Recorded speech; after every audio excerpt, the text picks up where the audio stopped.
જગ્યાના મહંત વિજય બાપુ સામે થઈ રહેલા આક્ષેપોના અમરેલી જિલ્લામાં ઘેરા પ્રત્યાઘાતો પડ્યા। સુપ્રસિદ્ધ સત્તાધાર જગ્યાનો વિવાદ છેલ્લા ઘણા દિવસોથી ચાલી રહ્યો છે। સૌરાષ્ટ્રની સુપ્રસિદ્ધ સત્તાધારની જગ્યા સાથે અમરેલી જિલ્લાના લોકોની આસ્થા જોડાયેલી છે। સત્તાધાર એક આસ્થાનું કેન્દ્ર રહ્યું છે, જે સર્વ સમાજના લોકોએ ધારીના નર્મદેશ્વર મહાદેવ મંદિરથી રેલી યોજી પ્રાંત અધિકારીની કચેરીએ પહોંચી આવેદનપત્ર પાઠવીને રજૂઆત કરી છે। જે લોકો સત્તાધાર જગ્યાને અને જગ્યાના મહંત વિજય બાપુને બદનામ કરવાના પ્રયાસ કરી રહ્યા છે, તેની સામે કાયદેસરની કાર્યવાહી કરવાની માંગણી છે। જો સત્તાધાર જગ્યાને બદનામ કરવાના જે લોકો પ્રયાસ કરી રહ્યા છે, તેની સામે કાયદેસરની કાર્યવાહી કરવાની માંગ ઉઠી છે। જણાવી દઉં કે આયોજિત રેલીનું નેતૃત્વ કાચા સાહેબ, મધુભાઈ વાઘેલા, ટીનુભાઈ લલિયા, મનોજભાઈ વાઘેલાએ સંભાળ્યું હતું અને તાલુકાભરમાંથી મોટી સંખ્યામાં લોકો હાજર રહ્યા હતા। મહેરબાન સાહેબ શ્રી અમોધારીના ધર્મપ્રેમી જનતા દ્વારા આ આવેદનપત્ર આપ સાહેબ સમક્ષ રજૂ કરીએ છીએ, જેની વિગત નીચે મુજબ છે।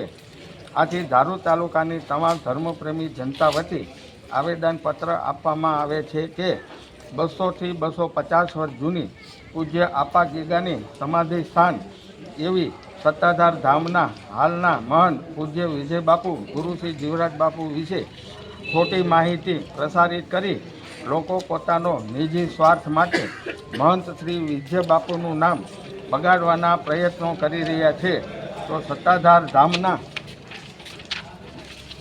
તમામ 18 વર્ણના ભક્તો તરફથી આ રજૂઆત કરવામાં આવે છે। આવા ખોટા સમાચારો ન્યૂઝપેપર દ્વારા તેમજ સોશિયલ મીડિયા દ્વારા પ્રસારિત કરવામાં આવે છે, તેના ઉપર અંકુશ લાવવાની જરૂરિયાત હોવાથી આવી ખોટી અફવાઓમાં લોકોએ વિશ્વાસ કરવો નહીં। આ વિશ્વ જગવિખ્યાત સત્તાધાર ધામના આપા ગીગાની જગ્યાએ એક સર્વ ધર્મ માટેની આસ્થાનું પ્રતીક અને ધાર્મિક સંસ્થાન છે, તેમજ સંતોનો આધાર શ્રી સત્તાધાર ધામ અને સર્વો ત્યાંના ઉત્તરોત્તર ગાદીપતિ હંમેશા ને હંમેશા પૂજનીય જ રહેલા છે અને આસ્થા અને ધાર્મિક લાગણીઓ હંમેશા કાયમ રહેશે।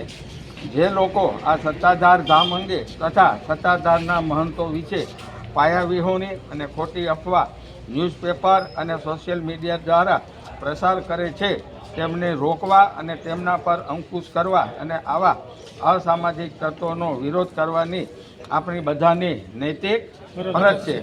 આપણે બધા સત્તાધાર ધામનું ધાર્મિક મહત્ત્વ બગડે નહીં અને તેના મહત્ત્વ વિશે જે કાંઈ ખોટી માન્યતા અને ખોટી અફવાઓ ફેલાવનારા તત્વો કે ઇસમો કે કોઈ સંસ્થાઓ કે કોઈપણ પ્રચાર અને પ્રસારના માધ્યમથી આવી ખોટી હકીકતોનો ફેલાવો અટકાવવો જરૂરી છે અને બધા સમાજના વર્ગના લોકોએ સાથે મળીને સત્તાધારના મહંત શ્રી વિજય બાપુની ખોટી બદનામી ન થાય તે માટે સરકારશ્રી દ્વારા પણ યોગ્ય પગલાં લેવામાં આવે તેવી લોક માગણી ઉઠવા પામેલ છે।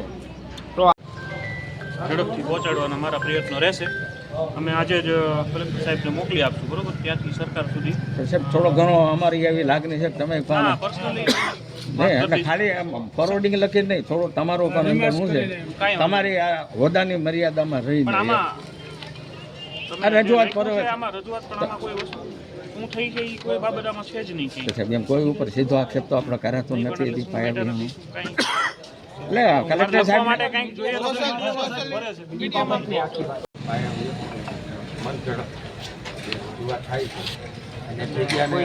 મીડિયામાં થઈ છે કે સોશિયલ મીડિયામાંથી શરૂઆત થઈ છે અને વધારે હજી બદનામ સત્તાધારને અને વિજય બાપુને ખોટી રીતના કરવામાં આવે છે। સનાતન પ્રેસ બોલ્યા એટલે પ્રિન્ટ મીડિયામાં સોશિયલ મીડિયા જે વાયરલ કરનાર વ્યક્તિ છે એના વિરુદ્ધમાં અમે સત્તાધારને વિજય બાપુના સમર્થનમાં આજે અમે આવ્યા છીએ આવેદન દેવા માટે કે આપ સરકાર સુધી આ વાત પહોંચાડો અમારી અને એની આવા તત્વો હોય એને જેલ ભેગા કરે, સરકારની કક્ષાએ નિરાકરણ કરી આ જગ્યાને જે લાંછન લાગે છે લાંછન માટે આપણે સનાતન ધર્મ ઉપર અસર તમારું આવેદન આપો। આજે ધારી પ્રાંત ઓફિસ અને મામલતદાર સાહેબને એક આવેદનપત્રક આપવામાં આવ્યું છે. એમાં જણાવવામાં આવ્યું છે કે સોશિયલ મીડિયા ઉપર જે ધાર્મિક જગ્યા સત્તાધારની સંત તરીકે જે ઓળખાય છે એ જગ્યાને બદનામ કરવાનો જે પ્રયાસ થયો છે ત્યારે સૌ હિન્દુ ધર્મની લાગણી દુભાણી છે. ત્યારે હું ધારી કોળી સમાજમાંથી આવું છું ને આ ધાર્મિક જગ્યાને જે કોઈ બદનામ કરનારા હોય એની ઉપર કડક કાર્યવાહી થાય એવી સૌની લાગણી અને માગણી છે. સત્તાધારની જગ્યા દરેક વર્ગને માટે એક સનાતનની ધર્મની ધજા છે. આ જગ્યાની, આ સંસ્થાની, આ ગાદીની અથવા તો સનાતન ધર્મની જે ગ્લાનિ થાય એ કોઈ પણ હિન્દુ સમાજની વ્યક્તિ સહન કરી શકે નહીં. માટે જો સરકારશ્રી આની સામે સખતમાં સખત પગલાં લે અને જે વાહિયાત અને આધાર વગરના આક્ષેપો જેણે કર્યા છે તેમની સામે સખતમાં સખત પગલાં લે, જેથી કરીને આવી બીજી કોઈ પણ સંસ્થાને, બીજા કોઈ પણ આસ્થાના સ્થાનને હાનિ ન પહોંચે એવું સરકારશ્રીએ કાર્ય કરવું જોઈએ, સરકારશ્રીએ પગલાં લેવા જોઈએ એવી અમારી નમ્ર વિનંતી છે 18 વરણ તરફથી. તો સરકાર આ બાબતમાં વધારે પગલાં લે.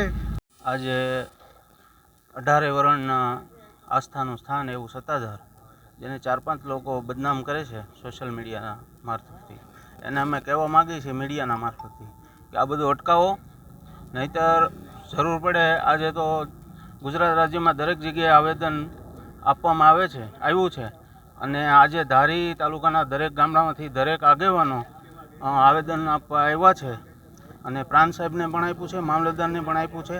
એ લોકોને હું સોશિયલ મીડિયાના માધ્યમથી ને તમારી ચેનલના માધ્યમથી કહેવા માગું છું કે અટકાવી દો. સત્તાધાર માટે અમે મરશું, મારશું, પણ અમારી ત્યાં સુધીની તૈયારી છે.